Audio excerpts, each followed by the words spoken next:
and we're a school that trains performers in art forms such as aerial silks, trapeze, lyra, juggling, tie wire dance, and so much more. Our school teaches students of all ages and abilities, including many with professional goals, and we are known within the circus community on a national level as a leader in this industry. My small business has been located in Burlington for almost our whole 10-year existence. 10 years. That place is our home, and it's so devastating for our community to hear of its potential demolition. This space is not easily replaceable for us. The list of requirements for a building that we occupy is incredibly technical and specific, and it's rare to find the combination of specifications that we need. I've posted those exact specifications on our website for anyone who would like to assist us in that search. When you look at those specs, you'll see why this is so difficult. A space that meets our needs is nearly impossible to find, but we found exactly what we needed at Burlington. 5 months ago, we renewed a 3-year lease at Burlington. Immediately after signing that lease, we made some major new investments in our space because of the 3-year lease. We have only been given notice of this construction project a few days ago and are now being expected to vacate the building within 10 months in spite of our 3-year lease. With the nature of our business, 10 months is not even close to enough notice for us to find and move into a new space. It's inevitable that we're going to have a lengthy lapse in the business if we're even able to find a new location at all. Our instructors are highly specialized professionals who are likely to leave this area if we can't keep them on payroll.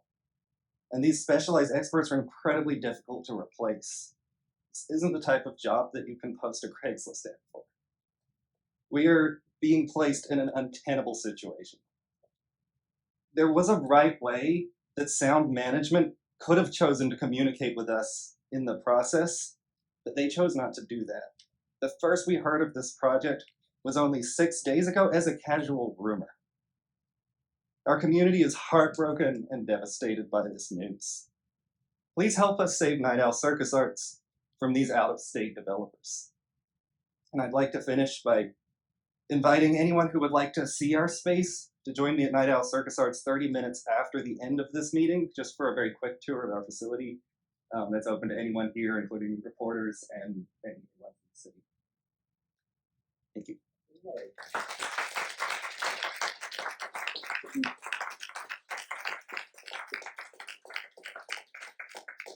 Morning, Hodges. I just wanted to make sure, because you have a very impassionate speech, that this meeting is one of the reasons that we have this meeting for the public is to ask questions about the development itself. But what you like, because of what listening to a lot of things, when that does come up for the planning commission, the city commission, those are I would really encourage you to also come to those kinds of meetings. This is just the first, just to basically like ask questions about the plan. You know, what's going to happen with it, and that way I think everybody, because there's a lot of people in this room, and so if you have questions, we really want to make sure that we get the questions answered, because you will have multiple opportunities to have kind of that public hearing kind of things. As well as sending the emails that you are. We've seen the emails. We've received a few phone calls, and I imagine that those will continue to come in. And then, like, this is really, like she said, really good opportunity for you to ask about what the plan is for this, what the plan for the as this progresses. I would think that would be yes, ma'am. Okay, I have a question. So, as Craig has just said, Night Owl Circus is a local business. Oh, I don't need one. But you never know. I feel better with one. Night Owl Circus is a small local business that has been in this community for 10 years. It has grown exponentially with its current placement at Burlington, but it is not the only local business in that area. So, what would the developers do to support and maybe keep the local businesses that are already there? Whatever you're more comfortable with. She has a microphone if you'd rather have that.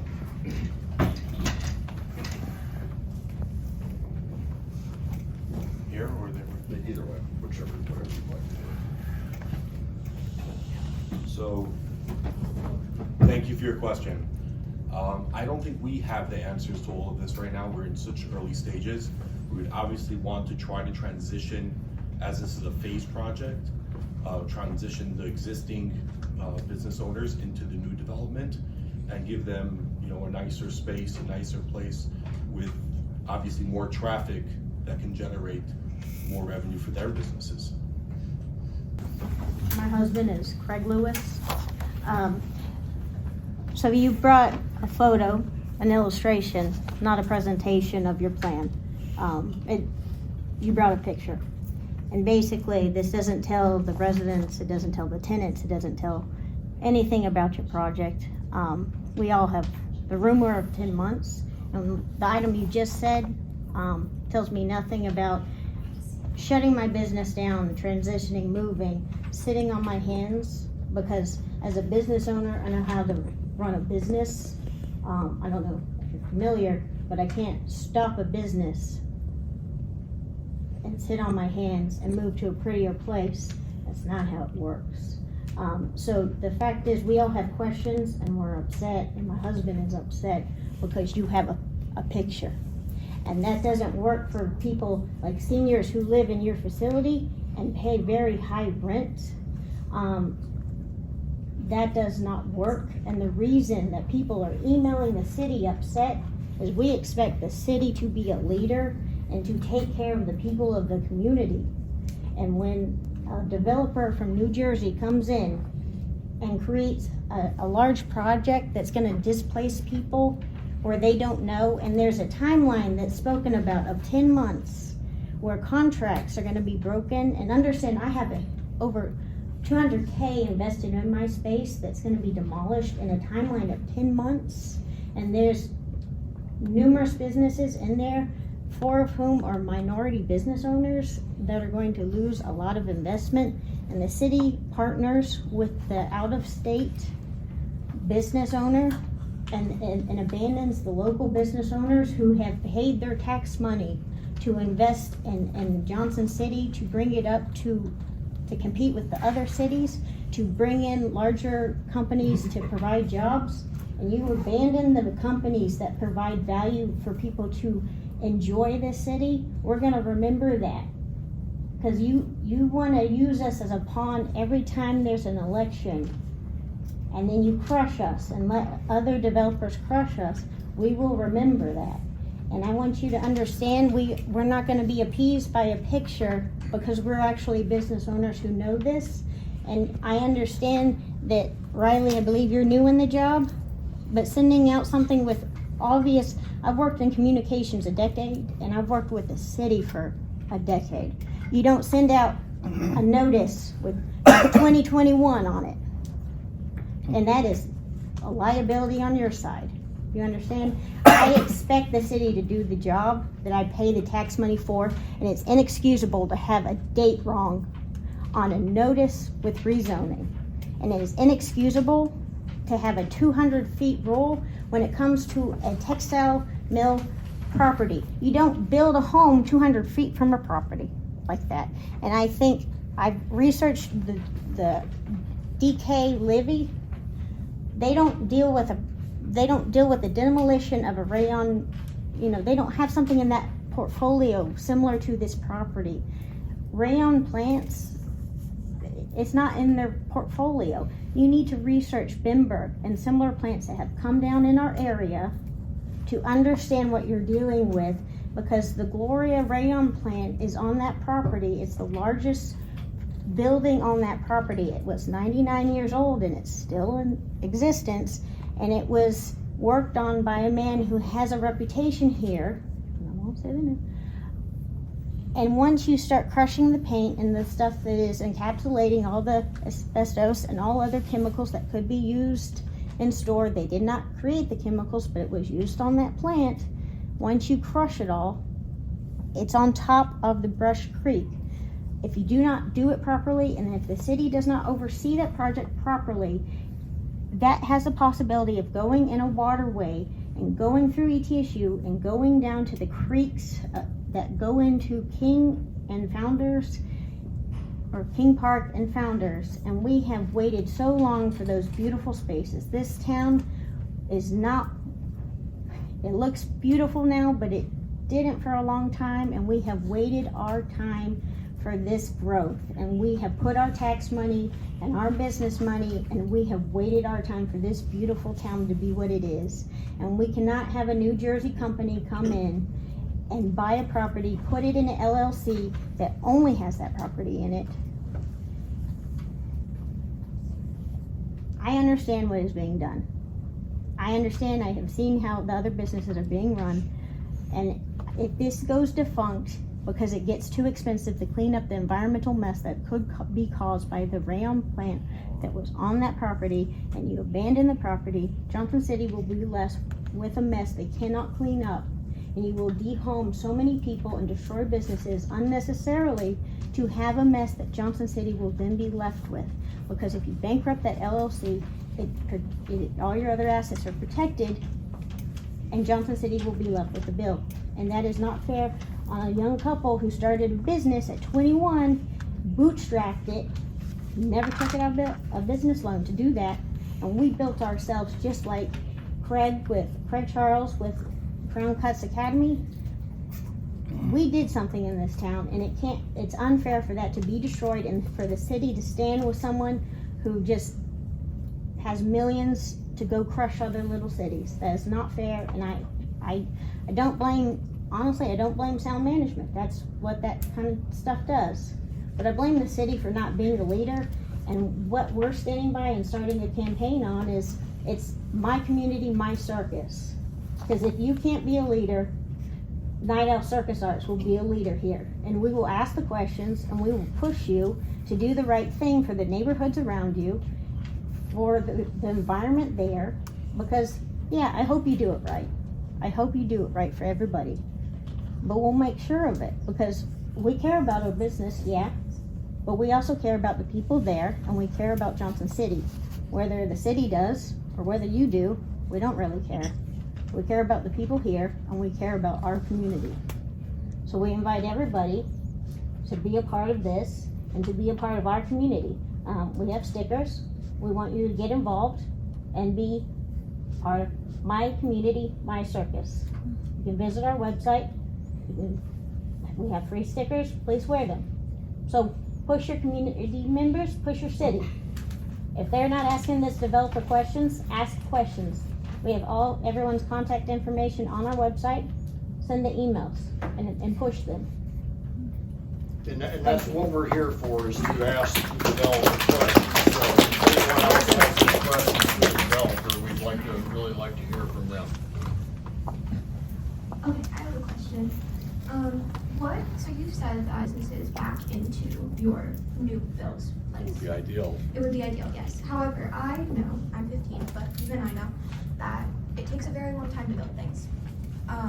What are you gonna do for those small businesses, especially like Night Owl Circus, where it takes a lot of money and a lot of time to get a place better, to get a place like what we have for what we do, because it's dangerous. And my question is how are you going to help those people? Because you can't just stop a business, that's not how that works. Sure. We can't stop a business, but we're looking at a space that is severely underutilized, and is right now it's home to homeless. We just had an incident the other night. We're trying to avoid that as well. So we have struggles on both ends. We understand your struggles, and we're going to try to accommodate to the best ability that we can. How so, may I ask? It's 10 months. We have 10 months to figure that out. Okay.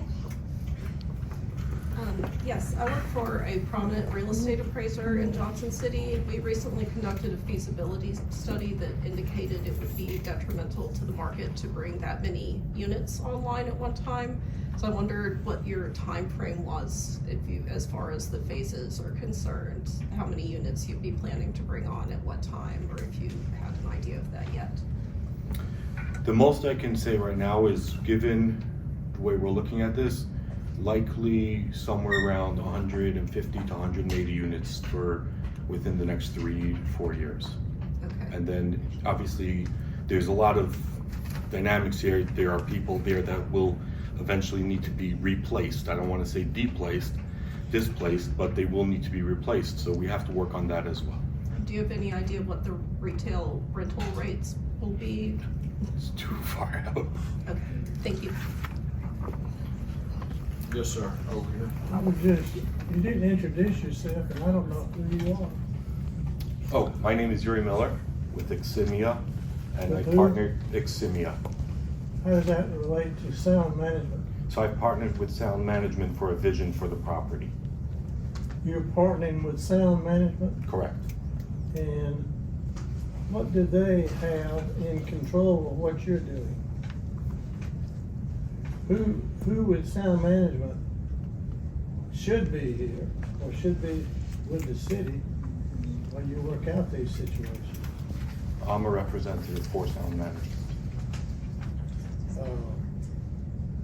And what was your name again? Yuri Miller. Miller. And where do you live, Yuri? I don't think that's relevant. What do y'all think? I think you know. I've got it in order. I'm Oh, okay. watching the hands. I've got you all. I'm Officer Wheeler. I'm the courtesy officer for the Burlington Park area. After this development is finished, I think rumor was 8 years? Somewhere around through there. Likely. So the population is going to increase exponentially in that area. Is the city looking to redo the roadways around there for the congestion that I'm seeing taking place off McKinley and Walnut and McKinley and Yeah, I mean, right now, that's part of this, whole application process of getting this ready to go to the planning commission, so, traffic studies are going to be taking place before with some initial data for traffic and what some recommendations are for, that would likely, yield road improvements. Public Works, the engineering and street divisions of Public Works have been working with my team and with the developer on talking about possibilities of future road improvements. So those are things that are all going to be analyzed throughout the process leading up to the rezoning, the potential rezoning, and if approved, throughout the development of the site. So I would imagine that those projects that the city will be overtaking to ensure the safety of the roadways will grow as this property grows, because it's not gonna be like, boom, now we've got, thousands more people in this area, but over the years, different projects will be made. Is that kind of what to expect in that area as far as roadways? Okay. I think we had a question over here and maybe another one over there. Okay. Hi, I'm Travis Wolven. I am a 6th grade social studies teacher, and I'm also a student and performer at Night Owl Circus. So I've lived in a lot of different towns and a few different countries. So I've seen this kind of debate go on around different towns and cities, and people who might be against this rezoning do have the possibility of actually winning. It does happen. And that's when we come together like a community. My question for you, sir, as a 6th grade teacher, when I talk to my students, some of whom have already bought classes for Night Owl Circus and have recently also found out this news, and you can imagine how they might feel. Explain to me in a way that I can explain to my students clearly and succinctly, what will you do with the information that you have gathered this evening, and how will that play part in the decision-making process? And what can be done to have us at the table to have a real discussion where we have a real stake? I think it's probably a question that's probably better directed towards city staff. Great. And Okay, thank you. I heard that I heard that it mentioned that there's a re-election. No one here is an elected official. We're all city staff. The elected officials are the board of commissioners that would ultimately determine whether or not this property is rezoned. We're planning staff. We receive applications for a number of things, everything from building garages, detached structures, carports, to more major developments like this. So property owners have a right to pursue the development of their property. They own the property. We look at it, we work with the developer. I would not call it a partnership. We receive applications from property owners that are interested in developing their property. Then we take those requests, whether staff is supportive of those requests or not supportive of those requests, we take those to the planning commission, which are appointed by an elected body. And so the platform for you to come to the table and to be involved in the process, like you said, because oftentimes, yes, public opinion matters and public opinion sometimes can sway. I think our commissions, both the city commission and the planning commission, have demonstrated that they try to really balance the needs of the community and the development community. I think they've proven that a number of times and have worked very hard to make sure we get the best product that's out there. But the table is those commission meetings, to be there at those commission meetings. That's where you can be heard, and that would be at the planning commission and subsequently at the city commission if this project gets that far. When is the date for that? We mentioned this at the start of the meeting, we'll mention it again at the end of the meeting, and that date is January the 9th, tentatively, right now. And again, for anybody that was arrived late, it is not on the planning commission agenda next week. It's going to be on the agenda meeting we're shooting for January the 9th. Oh, I have a lady right here. She has the microphone. So I've heard a couple of things that people have mentioned about the environmental plans that go along with this development. And you did mention that you didn't know, of course, this building currently is an old manufacturing plant. There are older things in that building. So I feel like letting people live in a plant where you know that stuff is inside right now would be much better, taking it down properly and ensuring that what goes back is safe for the environment and people that are living there. So I just want people in the community to rest assured that they're not going to just let all of that stuff go into the creek and let people keep breathing it in as they are now, but they're gonna make it a healthier and more better for the environment when they do redevelop it as they plan. Mr. Yuri, have you ever completed a project this large? I'm gonna say yes, and I don't think any further questions are necessary. Do you have a plan now of individual buildings that we see up there?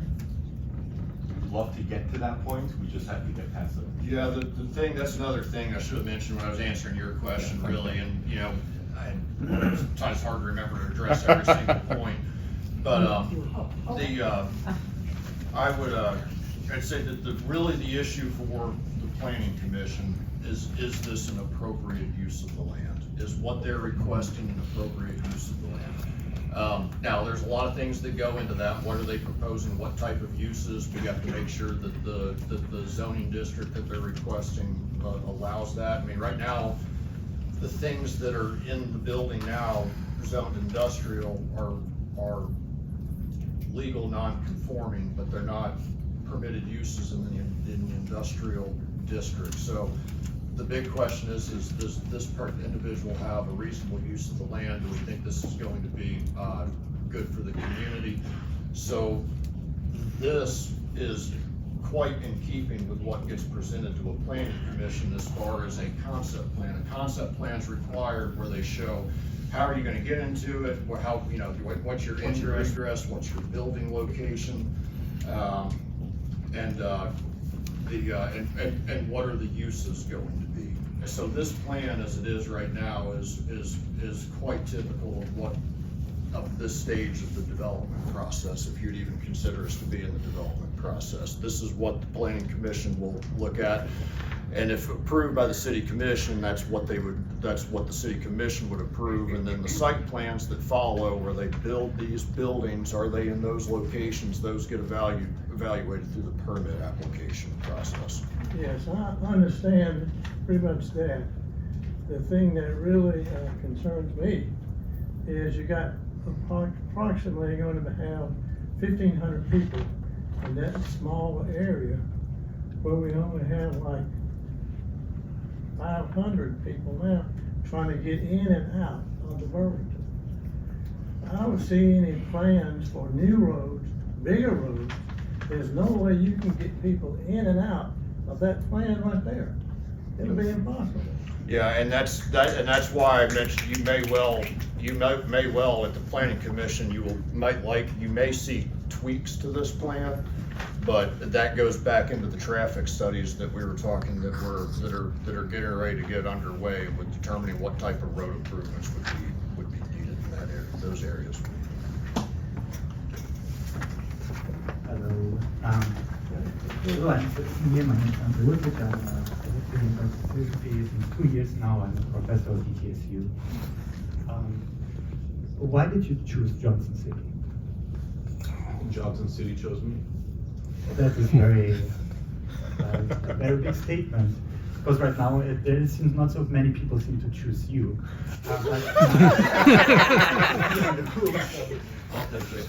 Yeah, I see that you take it. But what I think what I want to get into, what is very interesting, a place becomes attractive. It becomes attractive because of several things.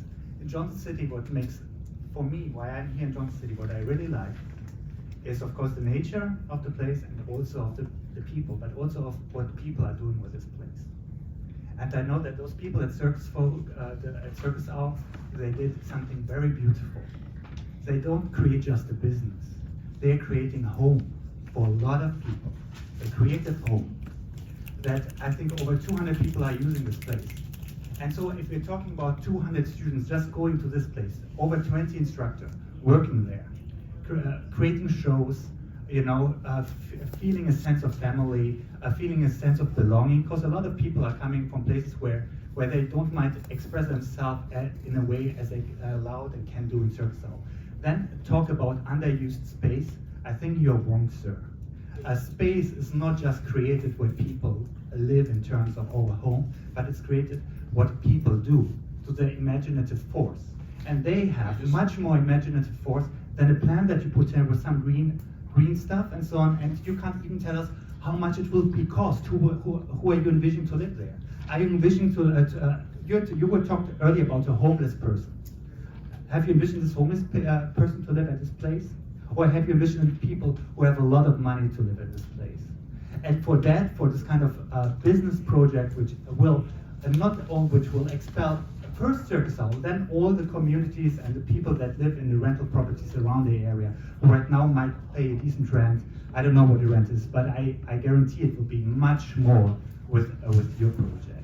And that is really, really sad in terms of the ethical implications of the project. And I understand that you want to make money, that you see the possibility, the openings. It's just for you, maybe for the developer, it's maybe just a place that you see, oh, what can we build?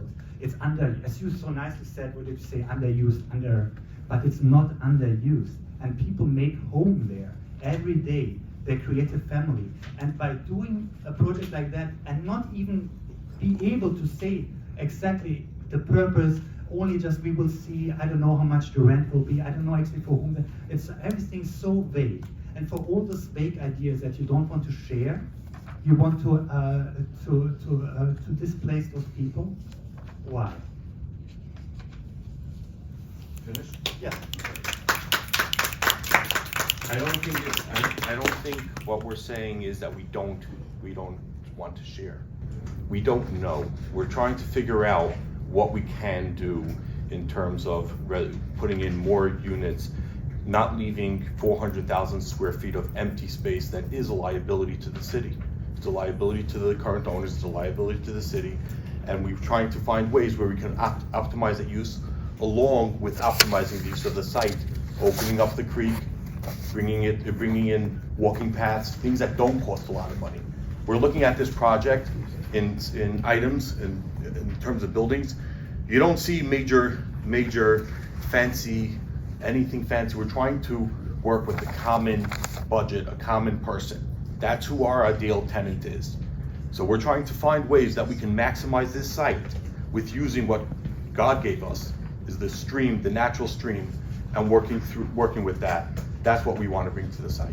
Yes, sir, but what I don't understand, if that is the case that you want to work with the community, why don't you work with the community? And so it's my understanding that Mr. Lewis just got that all the community know that through rumor, and that Mr. Lewis, as he said earlier, has a 10-month contract, 3 years contract, and then now the contract is being broken. I don't think that this is considered working with the community, and you know, and God has all given us creativity to work on, and those people are doing the godly work of being creative in a space that you think to actually making a beautiful space out of this kind of waste. You know, I think this is, you know, if we want to consider God here, it's kind of theological question. So my question would be, if this is to go forward, what about, have you considered grandfathering in some of the businesses at maybe the rate that they're at? Because you said, you know, while you're bringing in a bunch of apartments, if it's going to be in phases, that's not going to be a booming business immediately. So would you keep them on a sliding scale of, you know, when we start, are we going to be at the same rate and anything like that? Or is it just kind of, nah, if we can get the businesses, we can? It's too early to say. We tried to work on that. We tried to figure out. We tried to reach out. We tried to have conversations. And we have another. We just started the zoning process, right? This is the earliest point in the project. This is literally before we even come up with the full concept, before we come up with the plans, before we develop the plans. This is the first step. So we put our foot in the door, and instead of, you know, we're trying to reach out to people to see what we can do with them, what we can to accommodate. Right? We're looking at maybe other spaces within the project that, since it's a phase project, maybe we can move people around. Maybe we could do something that we could work with them, but we're trying. Those are conversations you're willing to have. Absolutely, these are conversations that we're trying to have. Hi. My name's Wilcox. I don't really have much to do with Night Owl Circus Arts, but I'm a member of the community here. We frequent a lot of the businesses that are over in the Burlington area. Honestly, we go to Pike Place a lot for their coffee. It's wonderful coffee.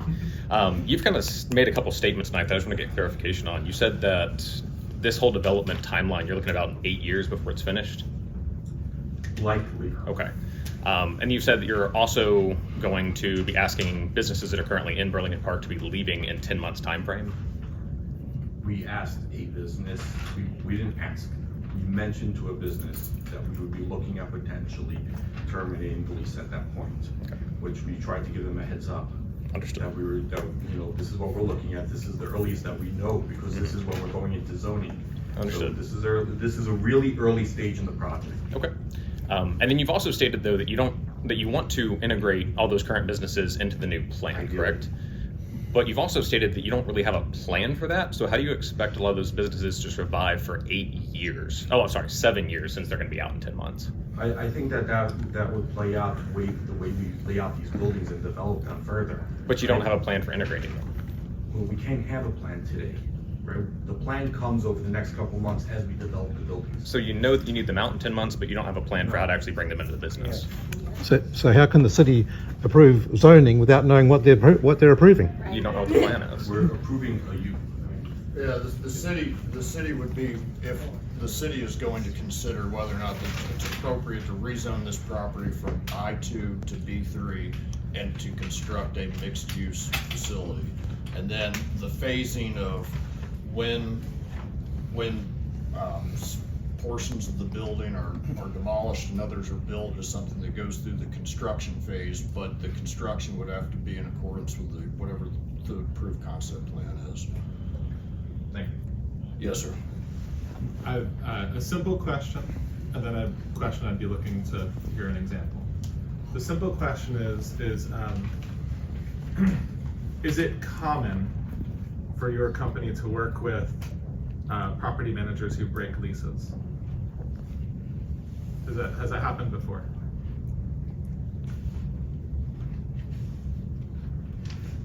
I would say not. Okay. Thank you. And so for this, we've heard a lot of, I don't know. what has your company done in the past with businesses? How have they worked with businesses in the past? What are There are some many ways to deal accommodations? with this. There are Can you many give an ways. example?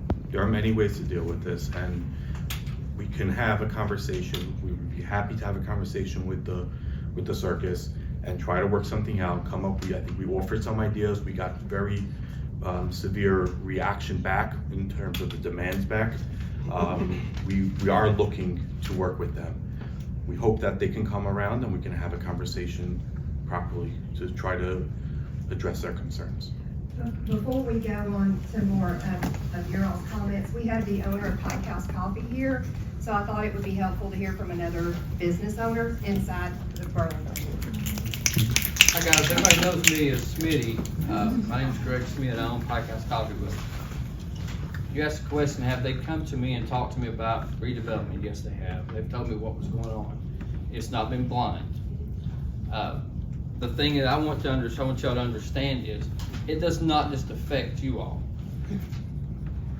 What they're doing affects all of us, but it's a better reflection on the community itself. The reason I say that is, you know who you rented from. We don't have to mention the name. Everybody knows the name of the person that owned the building before Sound Management took it over. We know that. We know how the things ran when it was there. Since they have taken over and since they have came in, my business has not only grown, but flourished, because they've done things that they said they were going to do that nobody else would ever do for us. The same thing's happened in yours. They've done things for you that they said they couldn't do. So to throw them under the bus and to throw Yuri under the bus is really wrong. I know what they're doing. I know what you feel like. I understand the thought process of what you're going through. This is your livelihood. I left Knoxville 3 years ago with $55 in my savings account. My wife had just passed away from COVID. I don't want nobody to feel sorry for me. I don't want nobody to feel sorry for you. But the point is, you put your boots on, buckle your pants up, and let's just go. Let's do something. Things don't come to you by just doing what you're doing. You all been here 10 years. Okay? 10 years. Think about that for a second. They're not going to run you out. They're not running you out of this business. They are. No, they're not, Craig. Listen to what you're saying to me. They're not running you out. What they're doing is telling you, hey, this is our plan that we're having. They've come to me and said, hey, this is what we want to do. I welcomed it. You know why? Because I see improvement in that building. I see not only improvement in that building, I see improvement in the neighborhood. Do y'all have a homeless that walk in your business? No, never seen a homeless person. Never once. Okay, I do. You know what I do? This guy asked about homeless people. I give them coffee. I give them a muffin if they want a muffin. So, being on this, beating down the Northerners because they're wanting to bring an idea in here. This is a place where all they're doing is planning an idea. They're thinking about it. If you all ask questions, what are you going to do? If you've never been in something like this before, that man standing up there, all he has is that's a vision. He's a visionary. It's like you were a visionary 10 years ago when you opened up your Night Owl Circus. Just like I was when I was 50 years old and opened my business. We're visionaries. And you don't understand our business, where it's asset-based, and we will actually lose thousands of dollars. But you're a business. Now, here's the thing I want you to understand. They're not here to destroy your business. I think we actually sat across the table from you today and offered you a new space, and you said no. We don't want to rent a new space from you because you don't trust us. That is not.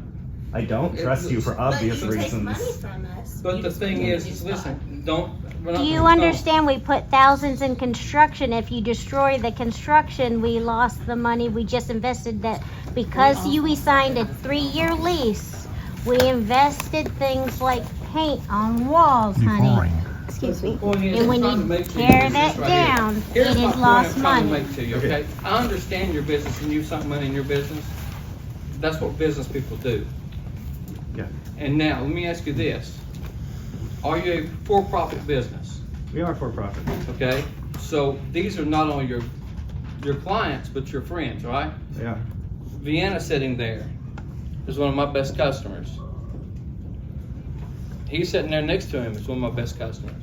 I'm standing here as a person that owns a business going, I don't understand what the problem is. I know what you're going through. He walked into my business tomorrow and said, here, Smitty, we're gonna have to do this. We're gonna have to shut you down for 10 months. Okay. I can handle that. You know why? Because I'll go do something else. Because you're not a circus. And right. then there It's you a coffee go. shop. You can move a coffee shop. You cannot move what we have. And also, I really need to say this. There was a right way to go about this. Had Yuri called me and said, hey, this is a project that I'm thinking about. This affects you. How can we work together to make this happen? I would have said, hell yeah, that's great. Let's do that. That's not what happened. I found out through a rumor about this meeting. I never received the notice because they put it in a P.O. box that they know I don't check. Okay, I didn't find out about this meeting either. And we can't pay Vienna, who won't spend money with you because we can't pay Vienna. That affects you, Smitty. I know that does. All right, thanks a lot. We've got a few minutes left here, and now, if you could, everybody, please keep your questions directed towards staff or Mr. Miller or myself. So we're going to take a few more here, some of the people that we've not heard from. Well, I want to say this. We'll get back to you, sir.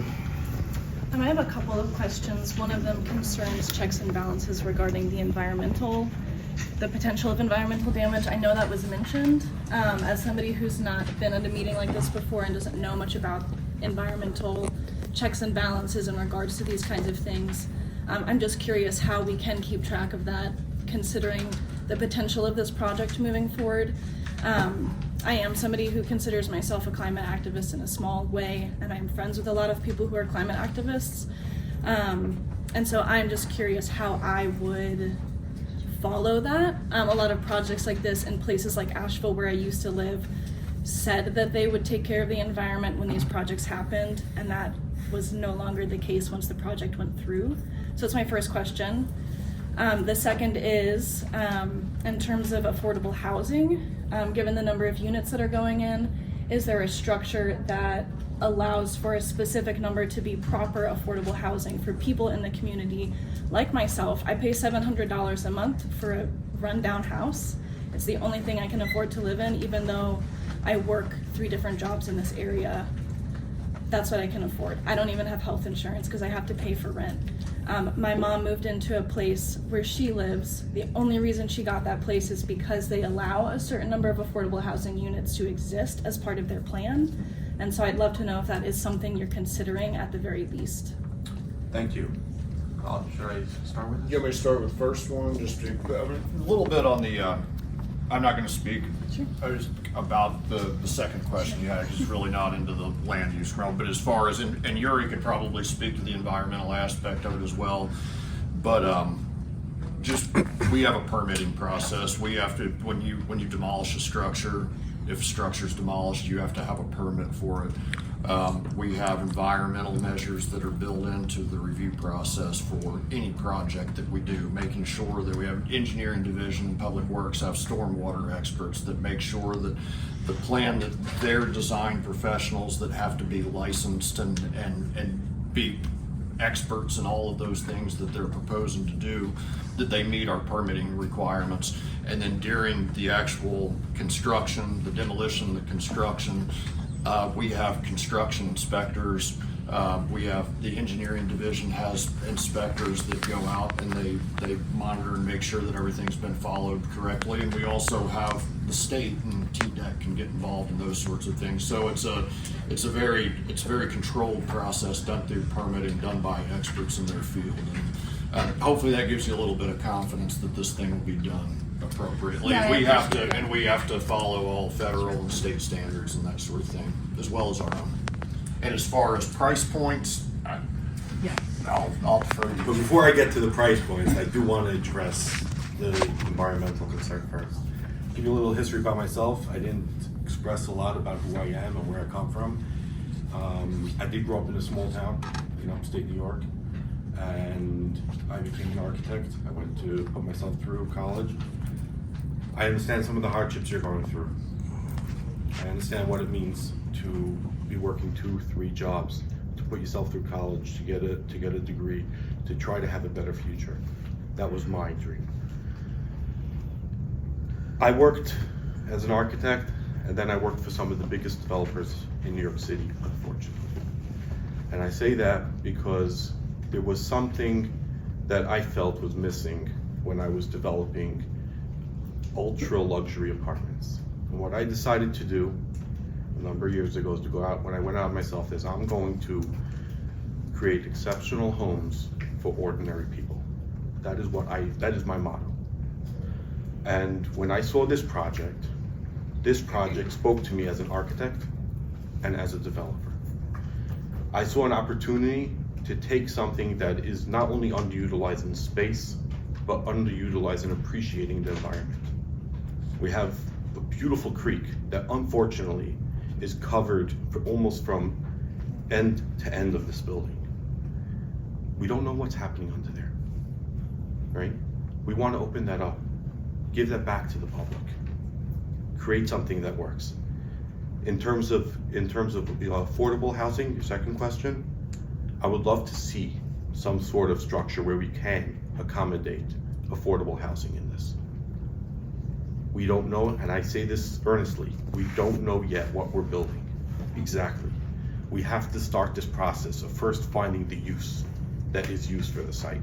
That is the first process. Once we get through the use, then we start developing the homes and the site and everything that comes along with it. This site to me speaks landscape, speaks outdoor space, and that is, I think, the most efficient way to bring exceptional housing to ordinary people.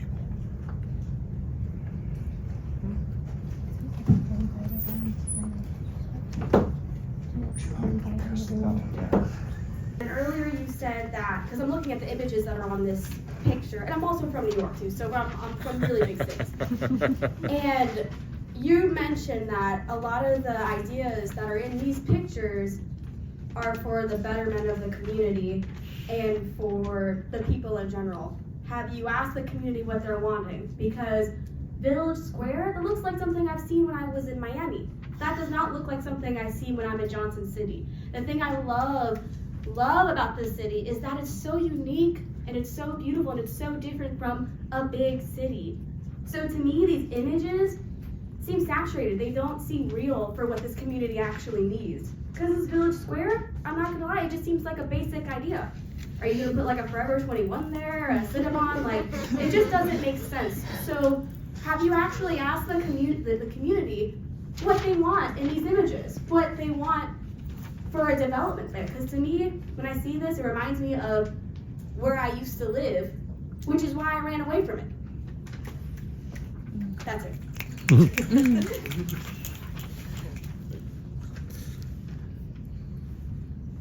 Oh, so that was no? Yes, no, I wasn't sure if you were answering my... I was asking if you asked the community what they wanted. Here, my other half of my family being from Houston, Texas, which is a very large city.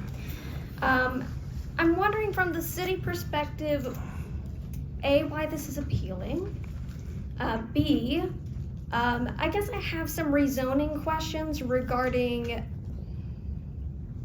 areas like U-Edge and Monarch. Mind you, those are heavily high density, high population areas that are meant for students. I work for ETSU, I'm a librarian. I've also worked in public libraries with homeless populations like we previously talked about as well. Those are listed as R6, and mind you, that's because they're near a university, I understand that. Are R3s typically this high density? The actual request is for B3, which is Okay, business. for B3, I'm sorry, I business 3, misspoke. which Is it allows commercial, and it allows commercial and allows residential. But as is well. it typical in our area to have a B3 have this high? Already zoned, half of it's already zoned B3. Yes, but And it's so B3. it's extending the current zoning. What is the situation. density of B3? What is the density of What B3? is the density of B3? It follows the R01 density, which is, we have. I don't have that. Okay, I can get that for you in a minute. Now, to answer your question about, what was your other part of your question? Is it normal for that? Is it, I mean, what about this is appealing for Johnson City, it's to my understanding that Johnson City recently, in regards to high density housing, is that the priorities are for them to be affordable, which is a huge issue in our region right now with real estate and rental properties. But also I'm wondering why this place in particular is appealing. A lot of the other recent rezonings that have been in the news, like College Heights recently, it's a completely different area with a completely different plan.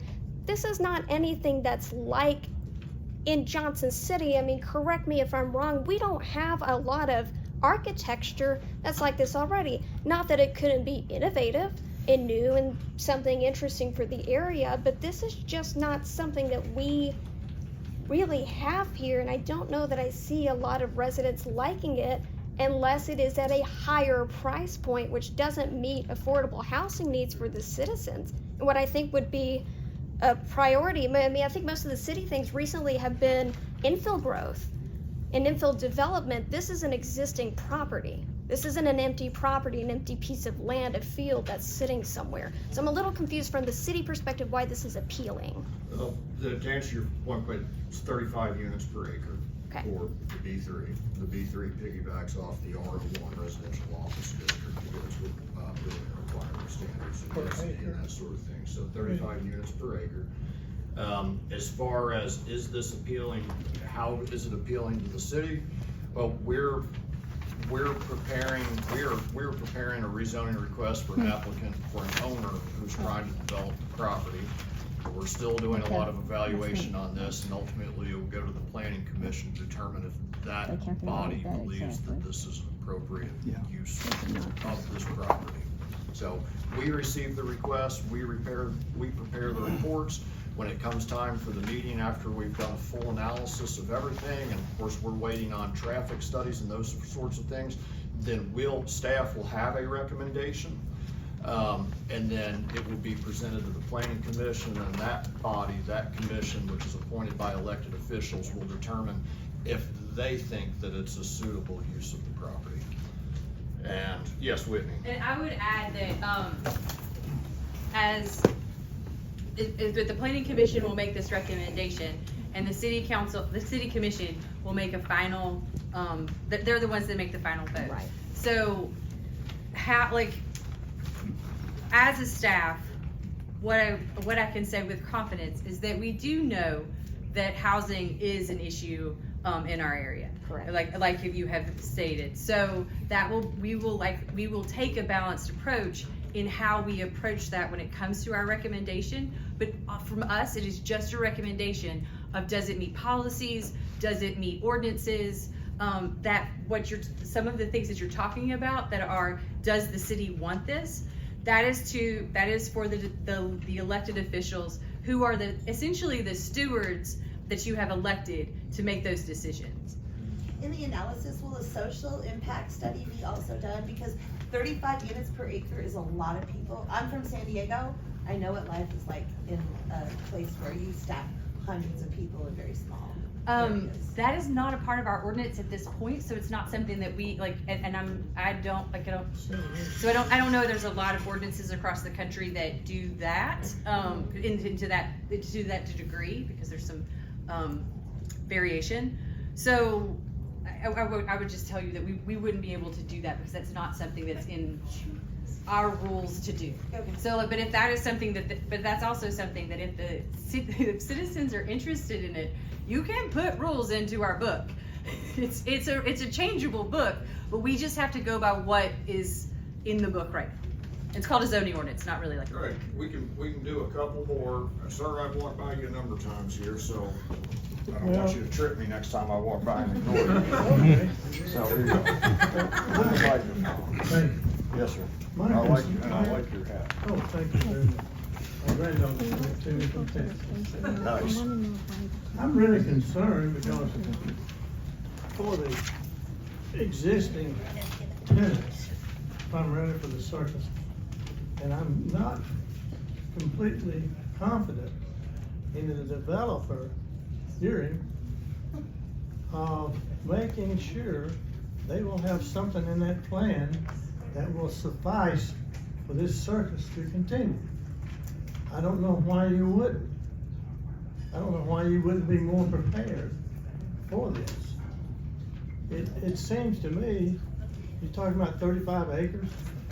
If I figure it right, it's only gonna be 284 units, apartments. And you're talking about 786 apartments. So on 5 floors, you make it look like downtown Atlanta. And it's right there in the middle of that little creek. And there's no way for the creek to exit the way you got it drawn. You show it some of the creek area, but how's it gonna get out and go underneath McKinley? I don't even see anything available for the creek there. You don't even have that plan. The creek is drawn there. The creek is drawn all the way to the end of, all the way to McKinley. There's one, the square is covering the creek, and then there's a lookout on either end overseeing the creek. So the creek is accompanied for. I just don't have, because I need, I guess, to shut up and just come to the meeting with the planning commission. I just don't think that everybody has the ducks in a row, even sound management.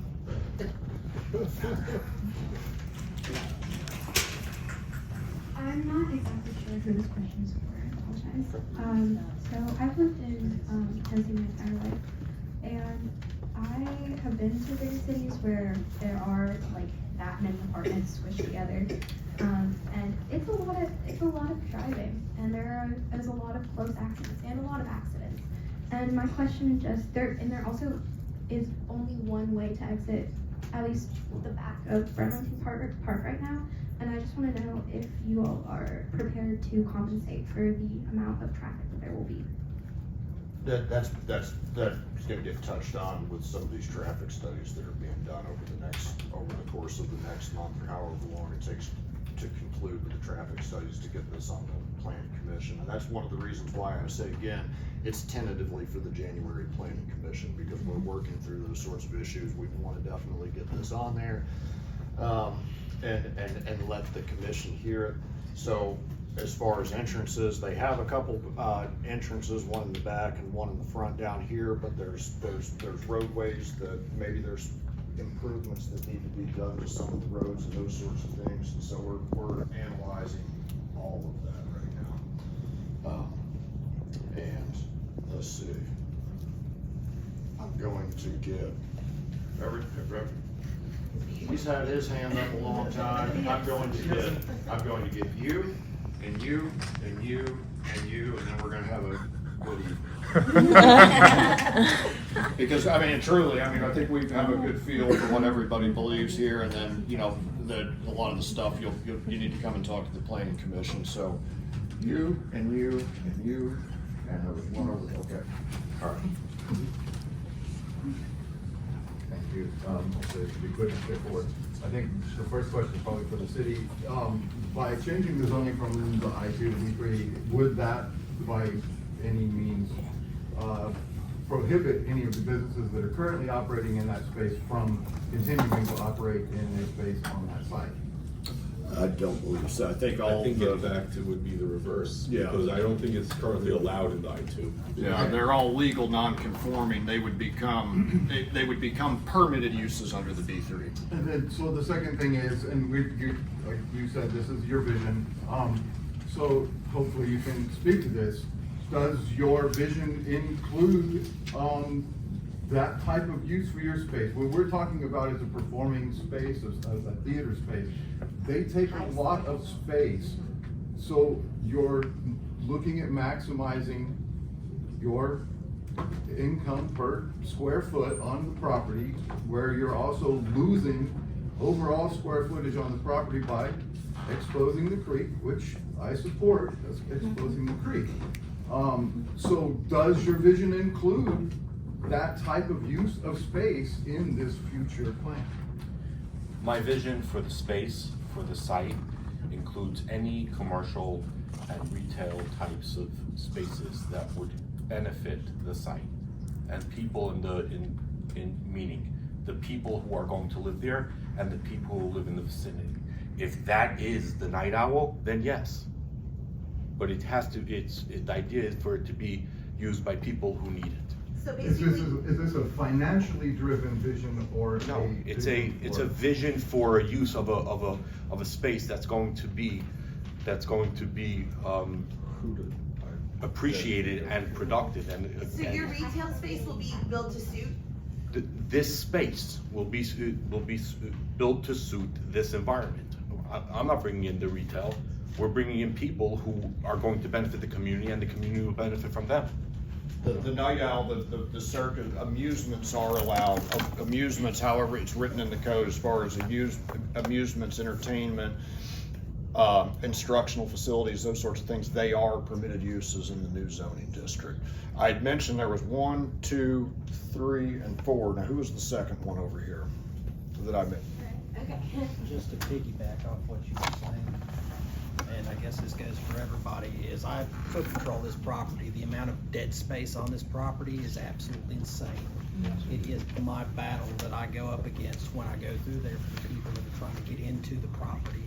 So this tentative plan that's utilizing, even though they're exposing the creek and utilizing all the square footage, you're gonna have more use out of a facility like that and getting rid of that dead space that's currently in the facility, because it is a massive amount. There's places that even staff will wander across, didn't even know it was there because of the way that thing mazes as you go back into it. We want a place, whatever results of any of this, we want a place, the city wants a place that is safe and up to minimum housing and commercial code standards. Yes, ma'am. Mr. Miller, how are you? Good, how are you? Good. So, I think one of the things that seems to have caused a lot of tension is the fact that there wasn't a lot of transparency in the communication. And so I'm just curious what the plan is going forward to ensure that owners, I'm just an employee, I'm one of the instructors, what the plan is for communication going forward, because I also work in project management and I understand that things change constantly, especially with a project this big. So yeah, so what's your plan for letting us know going forward? Sure, thank you. So, again, I understand that the feelings on the other side are that there was no communication. We are so early on in this process, and we wanted to give the owners a heads up that, there's a potential. The immediate reaction we got back was very severe. So we're looking to have that communication going. We tried over the last couple of days, and this is a concept that we put in for a zoning change, right? And we're trying to lay out what our schedules are for the coming future, what it is. If this was breaking ground 3 years from now, we wouldn't reach out to them, right? We wouldn't know.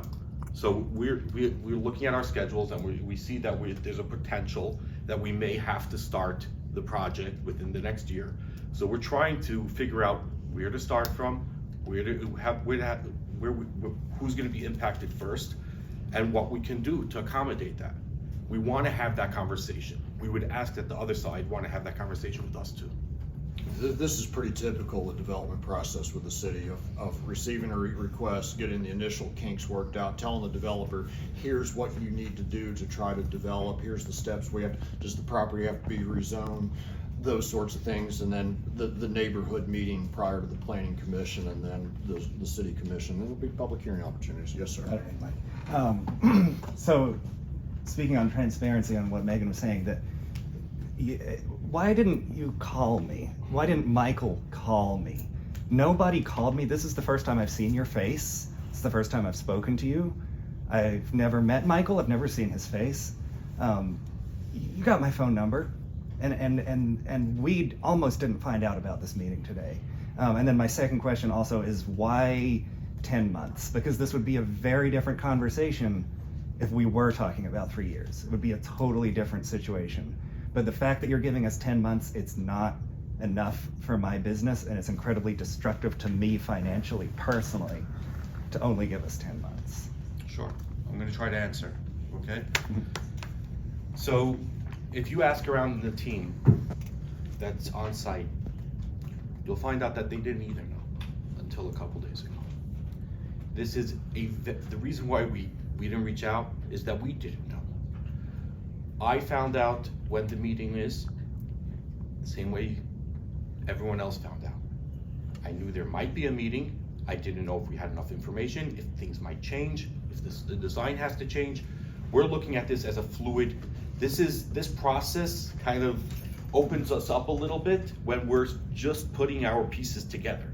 So it's unfortunate that this process allows for this type of lack of communication, but we're trying, okay? We wanna work with you, we wanna figure this out, we wanna make sure this happens. The question that we're coming right now to start this ball rolling is whether this space, this piece of land, which is I think roughly a third actually of the site, is the use that's there a beneficial use to the city by changing it to B3 from what is currently there, which is an I2, which mind you is heavy industrial. I don't think we want a coal plant there, right? And the city meaning the residents. The as a city, whole, the not- residents, not I mean the people. City of Johnson City, us the bad guys. No, I mean the people and the community. It's not. I think that I2 is not a suitable use of that site, regardless, right? It's not even suitable for your use. It's not allowed there, right? You have a legal non-conforming, right? So it's something that we're trying to move ahead, and regardless, this is the process. We have to start this conversation. It's gonna take me many months to develop this with the architects. We're gonna have many studies, environmental studies that we have to go through. We have processes and procedures that we have to follow. We have traffic studies and a number of different elements. The process starts here with the zoning, which comes through, again, someone mentioned a picture. It is a picture that comes in, and that's all we have right now to start this process.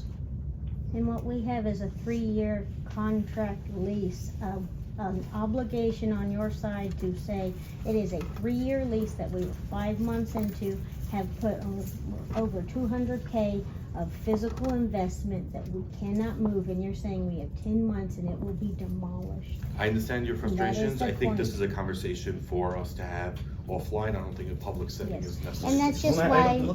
we look forward to working with you. We do want to work with you, and let's have those conversations. Absolutely. And that's why we just want communication and a bit more, and that's why we have other members of your community who just ask for more of a presentation. And yes, I'm sure there are answers on both sides, but that was your opportunity to present those and have those answers today, and that's why we're here. To give you an opportunity to say what you wanted to say. So that's why you're being pressed. And 30 minutes after this meeting, I'd like to, of course, invite you as well. If you'd like to come and see Night Owl Circus Arts or anyone else here, 30 minutes after the end of this meeting, we can meet anyone that wants to see the place and give you a little tour of the facility. I would love to, but I've got 2 macaws at home that are screaming right now because they're not in bed, because if they don't go to bed at 7:30, then they start biting my hands and everything. Well, anytime you want to see it, you're welcome. Sure, thank you. I got a 4th one. Who was the 4th? Yes, ma'am. Hi, my name's Eva. I'm also an instructor at Night Owl Circus Arts, and I heard someone had mentioned in all the chaos that another building had been offered, another space had been offered, and I was just curious as to the details in that space, if specifications for a circus school have been taken into consideration, or if that's something you're willing to look at and look at the very specific requirements that Craig mentioned or the students had mentioned earlier, and if so, where we are with that. I believe the answer to that is yes. And it's probably more of the question that you all will be talking with. Yes. And the conversations that you are looking for. But we won't survive an interim. I mean, it's got to be, if it's ready when our space gets demolished, great. You got 10 months. We're set. That's problem solved. And is Craig, we can solve this outside. is Craig Charles here? I feel like he should have an opportunity to speak before we end. Is Craig Charles here? Did you want to speak? I don't want to either. I'm the one that moved him in, by the way. Let me just make this. Everybody ready to leave, so. Or you want to say something? All right. Okay, I mean, I'll allow for an encore. Okay. All right, well, thanks for coming out. I think this was a really, really good meeting, and, just a reminder, no planning commission meeting for this. There'll be a planning commission meeting if you want to come listen to us talk about a plat or something along those lines. That would be, it'll be a fascinating time. I'm certain, but you're welcome to attend that, but this will not be on the agenda next week. we are shooting to get this on the agenda for January the 9th, the second